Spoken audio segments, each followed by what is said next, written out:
एक राजा हुए, राजा प्रताप बहादुर, जिन्होंने अपना मुख्यालय रामपुर के पास एक पुराने कस्बे अरोर में स्थापित किया, जहां उन्होंने एक किले का निर्माण कराया और अपने नाम पर ही उसका नाम प्रतापगढ़ यानी प्रताप का किला रखा। नमस्कार, मैं उज्जवल, आप देख रहे हैं सनराइज न्यूज का खास सेगमेंट बात विधानसभा की। आज बात होगी प्रतापगढ़ की सारी विधानसभाओं की। सबसे पहले बात करते हैं कुंडा विधानसभा की।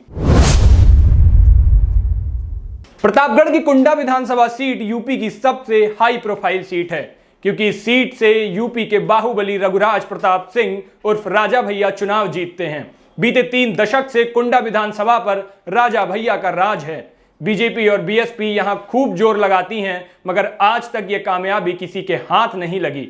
1993 से लेकर अभी तक हुए 6 विधानसभा चुनाव में राजा भैया निर्दलीय प्रत्याशी के रूप में चुनाव लड़े और सभी चुनावों में उन्होंने बड़ी जीत दर्ज की। राजा भैया 1993, 1996, 2002, 2007, 2012, 2017 के विधानसभा का चुनाव जीते हैं।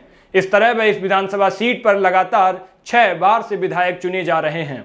1991 में भारतीय जनता पार्टी के शिव नारायण मिश्रा ने जीत दर्ज की थी। उन्होंने कांग्रेस के नियाज हसन को हराया। नियाज हसन इस सीट से 5 बार चुनकर विधानसभा पहुंच चुके हैं। इस सीट पर वो 1980, 1985 और 1989 में लगातार कांग्रेस के विधायक चुने गए थे, जबकि 1974 और 1962 में भी वह इस विधानसभा सीट से निर्वाचित हो चुके हैं।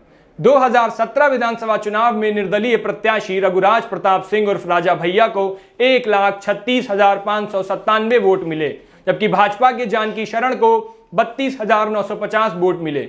इस सीट पर 1 लाख से ज्यादा मतों के अंतर से राजा भैया की जीत हुई। वहीं 2012 में भी राजा भैया ने बसपा के शिव प्रकाश मिश्रा को करीब 88,000 वोटों से हराया था। वहीं अगर जातीय समीकरण की बात करें तो कुंडा में राजा भैया की जाति की आबादी अच्छी खासी है, मगर राजा भैया के खड़े हो जाने के बाद से इलाके में सारे समीकरण ध्वस्त हो जाते हैं। यूपी की राजनीति में कहा जाता है कि राजा भैया की झोली में हमेशा 15 से 20 विधायक होते हैं, इसलिए हर सरकार में उनकी तूती बोलती है।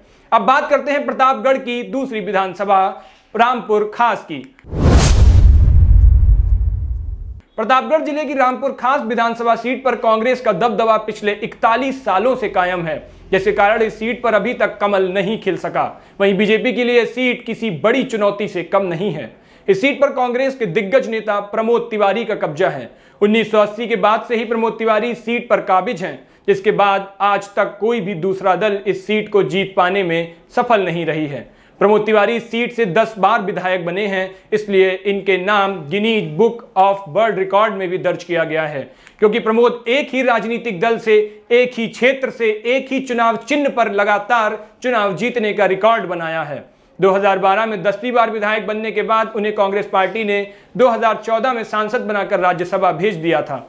इस विधानसभा पर 2014 में ही उपचुनाव हुए, जिसमें प्रमोद तिवारी की बेटी आराधना मिश्रा मोना ने मोदी लहर के बाद भी चुनाव जीता। वहीं 2017 में मोदी की दूसरी लहर के बाद भी आराधना मिश्रा ने बीजेपी के प्रत्याशी नागेश प्रताप सिंह को 17,066 मतों से हराया। इस चुनाव में आराधना मिश्रा को 81,463 वोट मिले थे, जबकि भाजपा के नागेश प्रताप सिंह को 64,397 वोट मिले।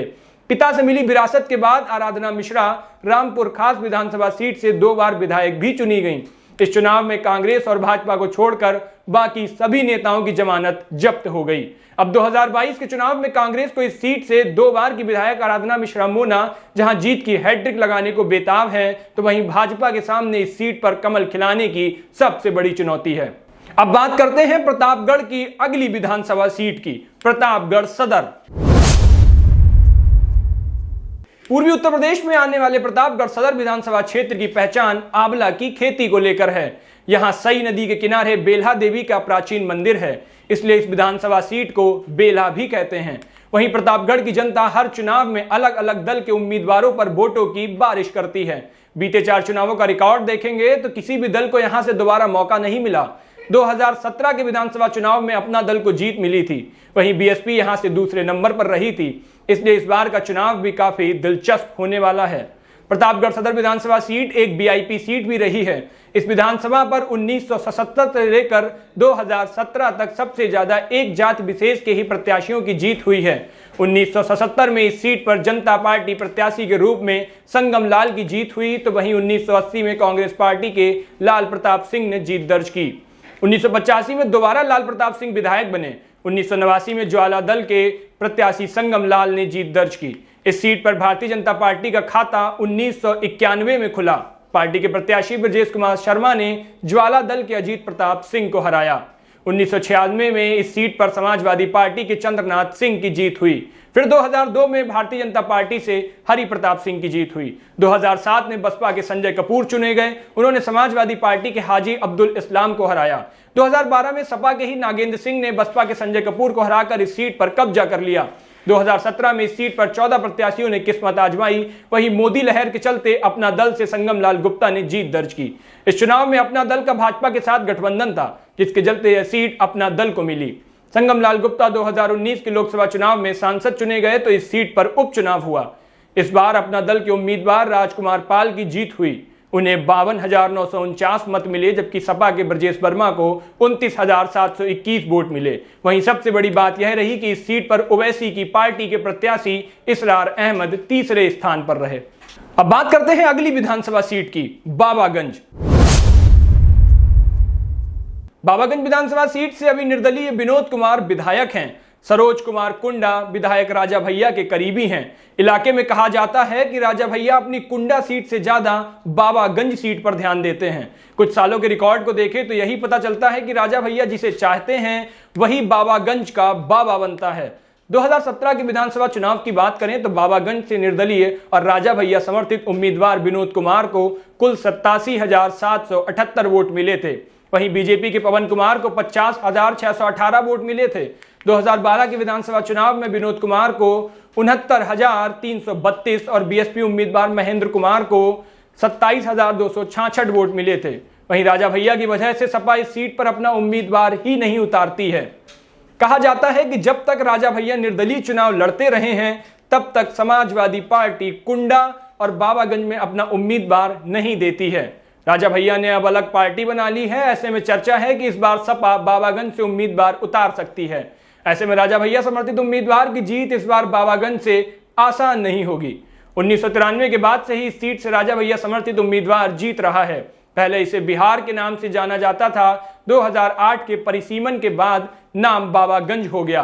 राजा भैया ने इस बार जनसत्ता दल लोकतांत्रिक पार्टी बनाई है। उम्मीद है कि विनोद कुमार इसी दल के टिकट पर चुनाव लड़ेंगे। अब बात करते हैं प्रतापगढ़ जिले की अगली सीट विश्वनाथगंज की।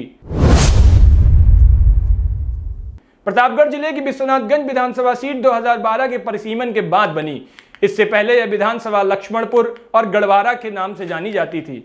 इस सीट के बारे में ऐसा कहा जाता है कि इस सीट से जिस दल का प्रत्याशी जीतता है प्रदेश में उसी की सरकार बनती है।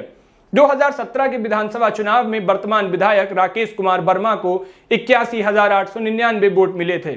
अपना दल के साथ यूपी में बीजेपी का गठबंधन है। वहीं इस सीट से दूसरे नंबर पर कांग्रेस उम्मीदवार संजय पांडे रहे थे। 2014 के चुनाव में भी अपना दल से राकेश वर्मा जीते थे। उस समय उनका मुकाबला सपा उम्मीदवार संजय पांडे से था। 2022 के विधानसभा चुनाव में अब समीकरण बदल गए हैं। अपना दल और बीजेपी तो एक साथ है, मगर अभी कांग्रेस और सपा की राहें अलग अलग हैं। ऐसे में राकेश वर्मा पर अगर उनकी पार्टी भरोसा करती है तो इस बार मुकाबला ज्यादा टफ रहेगा। अगर बाकी दलों का गठबंधन नहीं होता है तो उनसे मुकाबले के लिए यहां पर 3 मजबूत उम्मीदवार होंगे। खबर है कि वर्मा इन दिनों अपनी पार्टी से नाराज भी चल रहे हैं। यहां ब्राह्मण वोटरों की अधिकता ज्यादा है। ऐसे में ज्यादातर दलों की कोशिश होती है कि यहां से ब्राह्मण उम्मीदवार को ही टिकट दें। नोनिया और ठाकुर की आबादी भी यहां निर्णायक है। अब बात करते हैं प्रतापगढ़ की अगली विधानसभा सीट पट्टी की। पट्टी विधानसभा सीट की गिनती यूपी के हाई प्रोफाइल सीटों में होती है। आजादी के बाद से इस सीट पर कांग्रेस का दबदबा रहा है। 1987 के उपचुनाव में इस सीट पर आखिरी बार कांग्रेस को जीत मिली थी। 1991 से 2017 के बीच हुए चुनाव में एसपी को 2 बार और बाकी चुनाव में बीजेपी को जीत मिली।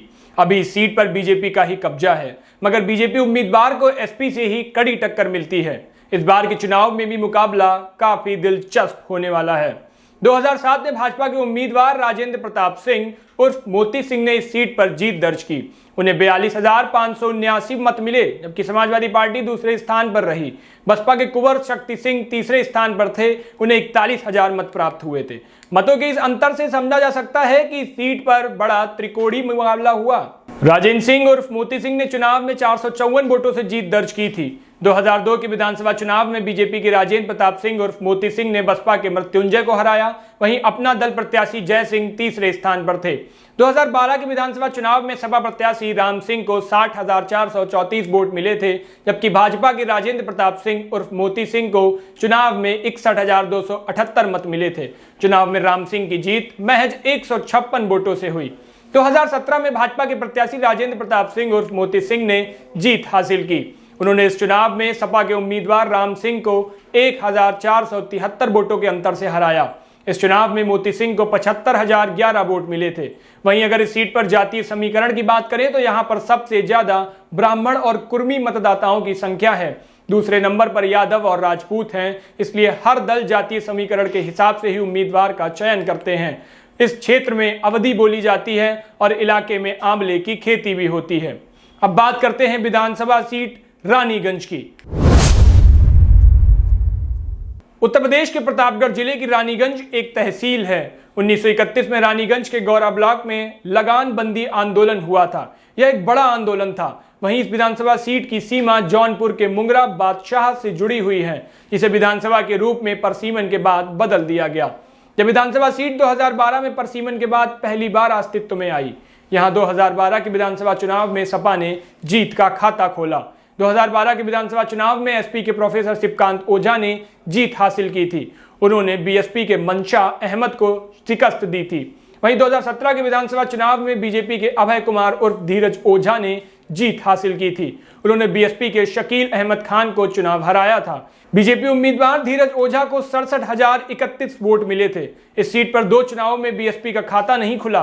बीएसपी दोनों चुनावों में दूसरे नंबर पर रही है। ऐसे में इस बार कयास लगाए जा रहे हैं कि यहां मुकाबला त्रिकोणीय रहेगा। वहीं अगर इस सीट पर जातीय समीकरण की बात करें तो यह ब्राह्मण बाहुल्य सीट है। माना जाता है कि ब्राह्मण वोटरों में बीजेपी की अच्छी पकड़ है। 2012 के विधानसभा चुनाव में बीजेपी उम्मीदवार तीसरे नंबर पर थे। सपा की तरफ से जीत हासिल करने वाले उम्मीदवार भी एसपी के ही थे। ऐसे में कहा जाता है कि यहां से ब्राह्मण जाति के लोग उम्मीदवारों की जीत और हार तय करते हैं। तो ये इतिहास था प्रतापगढ़ जिले की सारी विधानसभा सीटों का। हमारे सेगमेंट में शनिवार और मंगलवार को आपके लिए हम हर एक विधानसभा की बात करते हैं और उन सभी विधानसभाओं का अब तक का क्या खाका रहा, क्या इतिहास रहा, उन सब की जानकारी देते हैं। मिलेंगे आप फिर किसी विधानसभा के साथ, तब तक के लिए शुक्रिया।